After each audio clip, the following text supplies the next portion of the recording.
नमस्कार, मैं राणा कुमार सिंह, राणा जनसंवाद में आपका हार्दिक स्वागत है। आज मैं आपसे वचन दिया था कि मैं नगर निगम में लोगों के बीच जाऊंगा, लोगों की बातों को रखूंगा।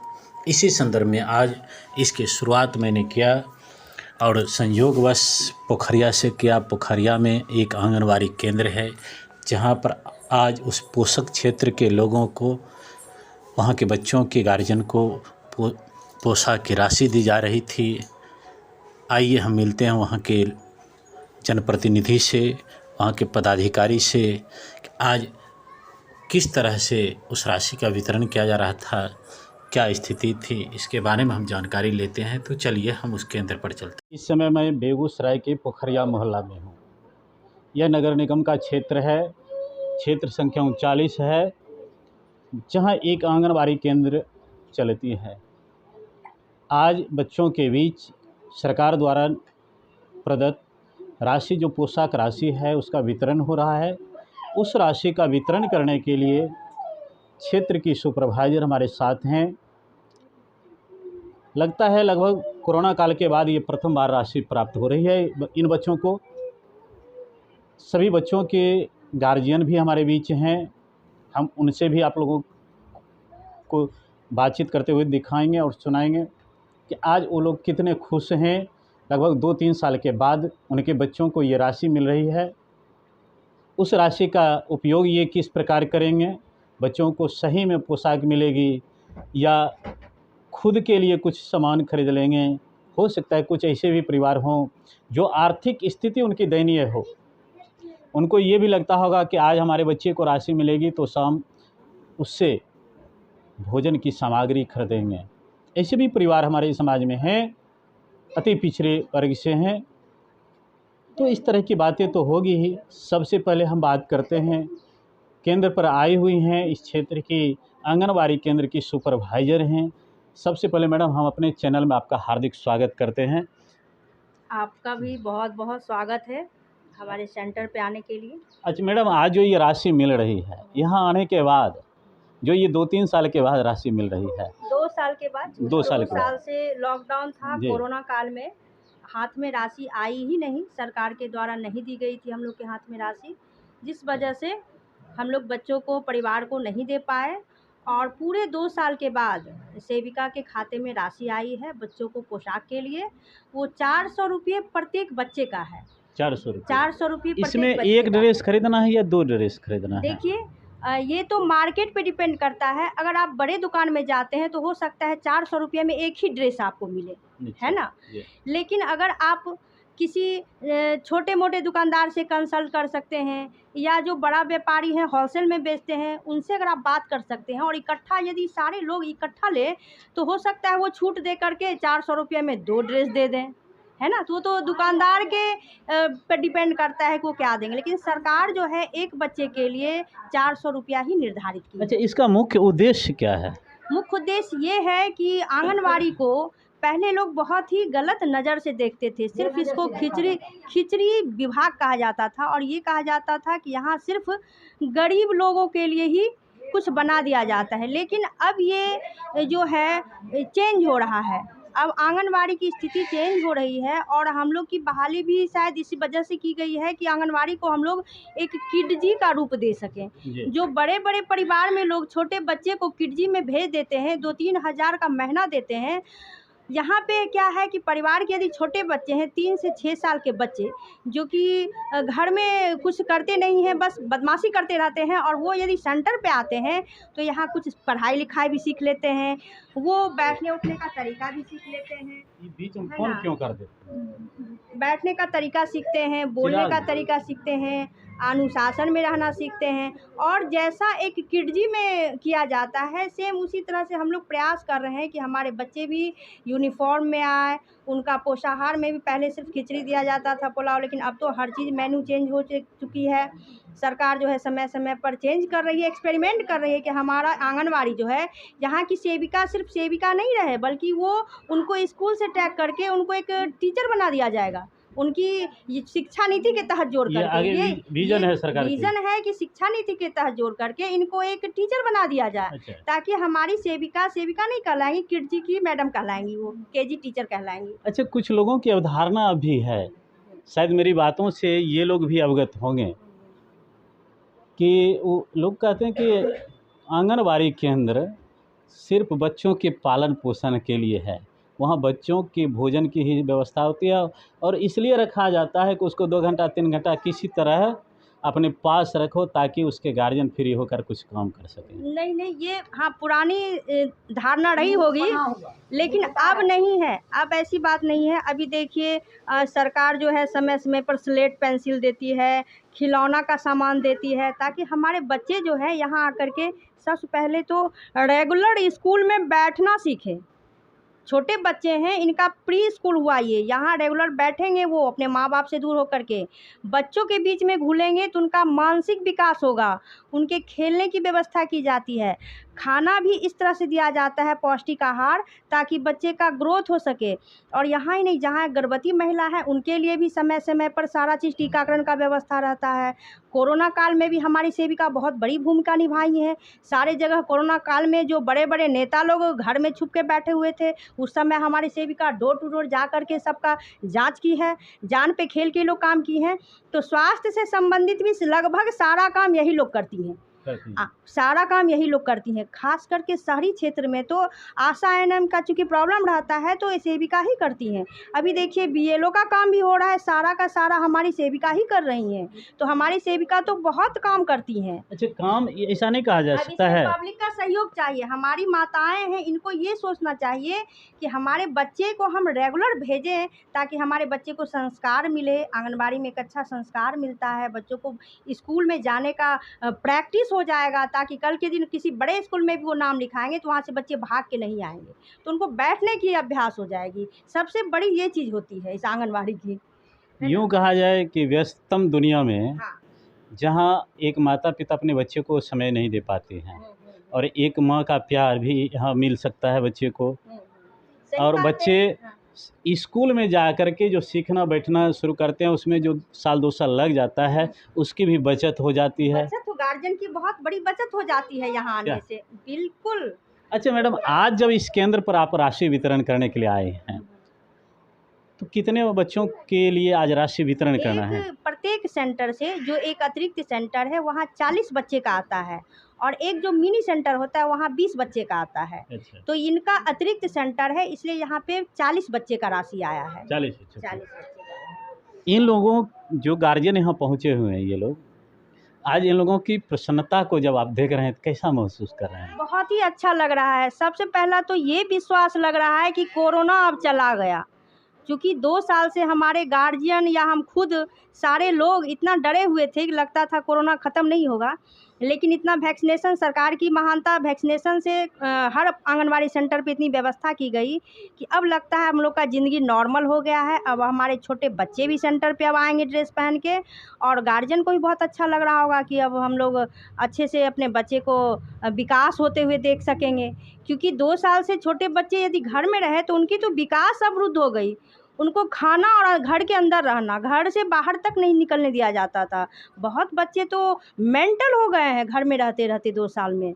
लेकिन जब से अब हमारी स्थिति नॉर्मल हो गई है, एक दूसरे से मिलते हैं, तो स्थिति बेहतर होती जा रही है। क्योंकि सारा लोग ही कहता है कि मनुष्य क्या है, एक सामाजिक प्राणी है। उसको समाज में रहोगे तो उसका ग्रोथ होगा। उसको एक रूम में बंद कर दो, जेल में बंद कर दो, तो ऐसे भी मेंटल हो जाता है। तो यहाँ पे मानसिक और शारीरिक दोनों विकास होती है हमारे आंगनबाड़ी सेंटर पे। बहुत अच्छा लगा मैडम आपसे बात करके।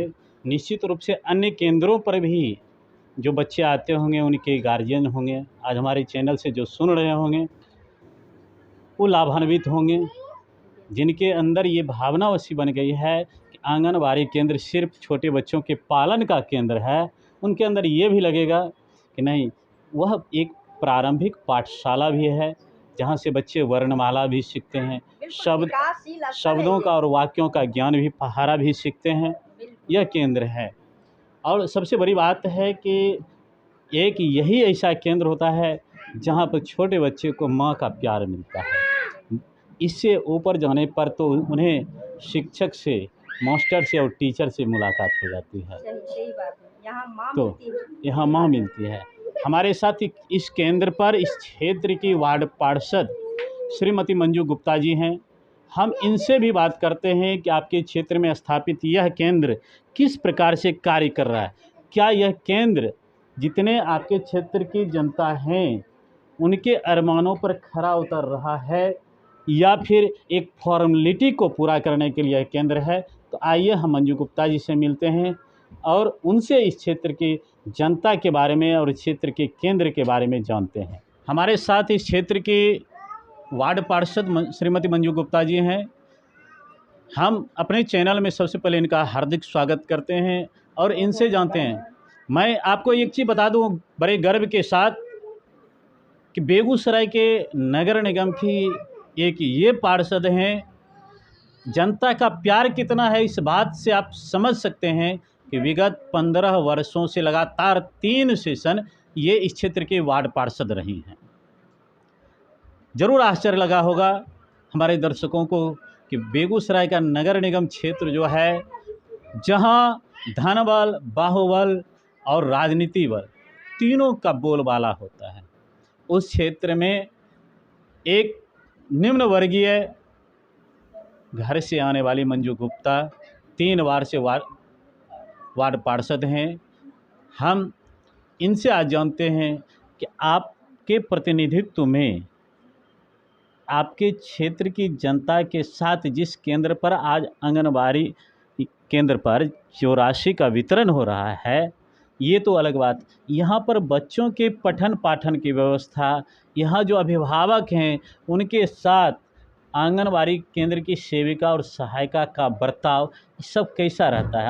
आप तो कम से कम बराबर निरीक्षण करते रहते होंगे।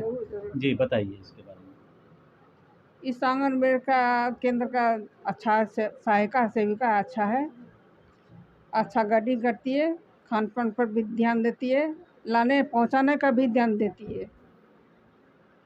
और पोशाक राशि जो आज वितरण हो रहा है, पोशाक राशि गार्जियन खरीद करके देंगे, बच्चा को पोशाक भेजेंगे और अच्छा लगेगा। अच्छा, एक चीज़ जैसे आप बोल रहे हैं कि सब चीज़ अच्छा है, हमारे दर्शकों को ये भी लगता होगा कहीं आंगनबाड़ी सेविका वार्ड पार्षद जी को कुछ बैकडोर से कमीशन वगैरह दे दिए होंगे। नहीं नहीं नहीं, ऐसा कोई बात नहीं, कोई नहीं कर सकता है वार्ड पार्षद ये काम करते ही नहीं हम, क्योंकि आपके क्षेत्र की जनता भी यहाँ है, जनता से है ना। आपके अभिभावक भी कुछ हैं और आंगनबाड़ी सेविका भी हैं, सुपरवाइजर भी हैं। मैं इस खुलेआम सबों के बीच ये चीज़ रख रहा हूँ। नहीं नहीं, ये अलाउ ही नहीं है। देखिए एक बुजुर्ग माता जी हैं इस क्षेत्र की और यही बोल रही हैं कि यह अलाउ ही नहीं है। ये लेना अलाउ नहीं करती हैं या आंगनबाड़ी सेविका देना अलाउ नहीं करती हैं? दोनों तरफ से कोई अलाउ नहीं है। बच्चों का जिस तरह से आता है उस तरह से सर्वांगीण विकास करके दे दी जाती है। ये आंगनबाड़ी केंद्र में बैठी हुई एक बुजुर्ग माता जी हैं जो ये बोल रही हैं। और मैं आपको बता दूं कि ये बीहट के हाई स्कूल की पूर्व शिक्षिका रह चुकी हैं। 101 वर्ष मेरा उम्र हो गया अभी हाँ 101 वर्ष उम्र है माता जी। हाँ, और मुझे अभी भी हम रोटी बेल लेते हैं 5 केजी का। 5 केजी? हाँ, क्यों नहीं करेंगे। समझ सकते हैं, आश्चर्य है। मैं कैमरा पीछे करके दिखाऊंगा कि इस क्षेत्र में कि जितने भी गार्जियन हैं इनसे आधे उम्र से भी कम है और ये प्रेरणा स्रोत हैं। नहीं, बेटा बेटी पोता पोती सबको सर्वांगीण विकास कराए और शादी विवाह बर खोज करके अपने किए। आपके ऐसे को महापुरुष कहा माताराम, ये तो अभी मेरे समाज में कुछ ही को नहीं चलता है, आप कैसे किए? तो ये वैज्ञानिक युग है। इस युग विज्ञान युग माने क्या होता है? विशेष ज्ञान का युग। हम 1960 में ग्रेजुएशन किए और यहाँ आए। महात्मा गांधी हाई स्कूल का टीचर थे। लोग कहता था चिड़िया रहेगी पोखरिया गाँव में। दोहबर से बैठले उठलिए 2-4 गो बोल रहे, हमरा गुस्सा उठ गया। नहीं करना चाहिए, बोलना चाहिए था। करिए क्या, पहले चिड़िया को उड़ा ही रहे हैं, चिड़िया को घर को खोता बनाए नहीं, बसेरा दिए नहीं, कैसे विश्वास कर लिए चिड़िया रहेगी। आज चिड़िया रह करके इस गांव का ताज बन करके दिखा। आप सुन रहे थे माता जी को, कई उपलब्धियों के बारे में इन्होंने, कई समाज के ताने बानों के बारे में भी उन्होंने चर्चा की। हम फिर आते हैं अपने वार्ड पार्षद मंजू गुप्ता जी की ओर। मात्र एक क्वेश्चन लेंगे। आज आप यहाँ राशि के वितरण में हैं, जो दर्शक बेगूसराय नगर निगम के खासकर आपके क्षेत्र के देख रहे होंगे, कई ऐसे भी लोग होंगे जो इस बार नगर निगम में वार्ड पार्षद के चुनाव लड़ने के प्लान में होंगे, और उनके मन में ये भी प्रश्न उपज रहा होगा कि आगे चुनाव है, मंजू गुप्ता जी इसीलिए तो आंगनबाड़ी केंद्रों का सहारा नहीं ले रहे हैं। हम हर बार आते हैं, ऐसा हर बार आते हैं, हर बार आते हैं। हर बार आते हैं। अच्छा, आपके निगरानी में ही राशि वितरण होती है? बीच में निरीक्षण भी करते हैं? कोई निमंत्रण दीजिए, जरूरी पड़े दोनों पति पत्नी, ऐसा तो होना चाहिए। ऐसा होना चाहिए। क्या लग रहा है इस बार फिर इन्हीं को चुनेंगे आप लोग क्या? हाँ, चुन दिए। देखिए माता जी, जब तक सूरज चांद रहेगा, मंजू गुप्ता का नाम रहेगा। आप समझ सकते हैं कि एक आंगनबाड़ी केंद्र में बुजुर्ग माता जी ये शब्द कह रही हैं, इसका अर्थ है कि इनके आगे बैठे हुए ये तमाम लोग जो हैं, आपको मैं दिखा रहा हूँ कैमरा घुमा कर चारों तरफ, ये तमाम लोग जो हैं इनके आदेशों का पालन करेंगे ऐसा लग रहा है, और उनका एक तरह से आदेश भी इन लोगों के लिए है। चलिए, मैं तो वैसे आया था इस क्षेत्र में घूमते हुए, मैं देखा कि आज राशि का वितरण हो रहा है, सोचा थोड़ा देखूं कि बच्चों के बीच सही से राशि का वितरण हो रहा है या नहीं। कहीं यहाँ पर ऐसा तो नहीं है कि बच्चों को जो राशि सरकार के द्वारा दी जा रही है उसमें कमी की जा रही है, कहीं ऐसा तो नहीं है कि शिकायत गार्जियनों का है। इसी के निरीक्षण के लिए मैं यहाँ आया था। मैं देखा यहाँ के वार्ड पार्षद मंजू गुप्ता जी भी हैं, संयोग से इस क्षेत्र में आंगनबाड़ी केंद्र की जो सुपरवाइज़र हैं वो भी यहाँ पर हैं, और मंजू गुप्ता जी के प्रतिनिधि जो हैं प्रेम गुप्ता जी ये भी हैं, अभिभावक लोग भी हैं। संयोग से बताऊं कि पोखरिया में आप देख रहे होंगे एक अनाथालय चलता है, उस अनाथालय की संचालिका जो हैं हमारे साथ हैं। इस अनाथालय से भी कई बच्चे यहाँ पढ़ने के लिए आते हैं। मैं कैमरा में दिखा रहा हूँ कि ये उसी अनाथालय को चलाती हैं मैडम, और इनके यहाँ से भी बच्चे आते हैं। मैडम, कितने बच्चे आपके यहाँ से आते हैं? हमारे यहाँ से चूँकि ये स्प्लाइड एडॉप्शन एजेंसी है तो बच्चे आते जाते हैं। पहले 4 आते थे, उनमें से 2 बच्चों को गोद दे दिया गया, अभी यहाँ से 2 बच्चे आते हैं। और यहाँ की जो सेविका हैं काफ़ी कोऑपरेटिव है, और हम लोग इन्हीं के कारण यहाँ भेजते हैं। बात ये नहीं है पोशाक राशि मिले या ना मिले, उससे फ़र्क नहीं पड़ता है। जैसा कि हम लोग सभी जानते हैं कि बच्चों का प्रथम शिक्षा जो है घर पे माँ देती है, लेकिन उसके बाद की शिक्षा आंगनबाड़ी केंद्र में मिलता है। यहाँ कोई दिखावा नहीं है, जो रियल है उसी को दिखाया जाता है। बच्चे इसी परिवेश में चलना बोलना सीखते हैं। कोई हाई फाइनेस नहीं है जिससे कि बच्चों को दिखावापन लगे। और सेविका काफ़ी बच्चों को, सेविका सहायिका जो बच्चों को लाती हैं पहुंचाती हैं, इनके खाना उठना बैठने का काफ़ी देखरेख करती हैं, और इसी विश्वास के साथ हम अपने बच्चों को यहाँ भेजते हैं। हाँ, तो ये आप सुन रहे थे इन लोगों को कि क्यों यहाँ पर बच्चे को भेजा जाता है। मुझे तो लगा चलो कुछ ऐसा होगा जो नेगेटिव होगा, और मैं उसको अपने न्यूज़ में कवर करूँगा, आप लोगों के बीच रखूँगा, मेरा न्यूज़ वायरल होगा, मेरे न्यूज़ का व्यूज़ मिलियनों में जाएगा, लाखों में जाएगा। लेकिन लगता है कि ये लोग इस तरह से आंगनबाड़ी सेविका लगता है कि सिखा करके सब लोगों को रखे हैं। सच्चाई क्या है ये आकलन करना आप तमाम दर्शकों का काम है। आपका कमेंट्स जो होगा ये लोग भी देखेंगे हमारे न्यूज़ चैनल से, और उस कमेंट्स को देखकर अवलोकन करेंगे। इन्हीं शब्दों के साथ मैं अभी विदा लेता हूं। अगले समाचार में मैं पुनः आपके साथ उपस्थित रहूंगा। तब तक के लिए धन्यवाद। मैं बता रहा था कि जिस माता जी को आप देख रहे हैं ये बीहट हाई स्कूल की पूर्व शिक्षिका रही हैं, रिटायरमेंट हैं। माता जी आप तो आराम घर पर कर सकते थे इस उम्र में, और यहाँ आंगनवाड़ी केंद्रों में निरीक्षण के लिए आए हैं। 1 मिनट सुन लिया जाए। जी बोलिए बोलिए बोलिए, आवाज़ आ रही है। 1 मिनट सुन लिया जाए। जिस सार्वजनिक विकास यहाँ होता है, इसका यदि हम तनियों सा व्याख्या नहीं करेंगे, इसका उमंग बढ़ेगा। अभी उसको कहेंगे तुम चोरी कर ली, मौन हो गए। अभी कहेंगे तुम्हारे ऐसा कोई धरती पर नहीं है, गुलाब की तरह खिल जाएगी। इसलिए हर एक व्यक्ति को प्रोत्साहन देना चाहिए। अगर गलत भी हमें वह गलतियाँ छोड़ दें, प्रोत्साहन नहीं मिलेगा तो कुछ नहीं कर सकते हैं। No word.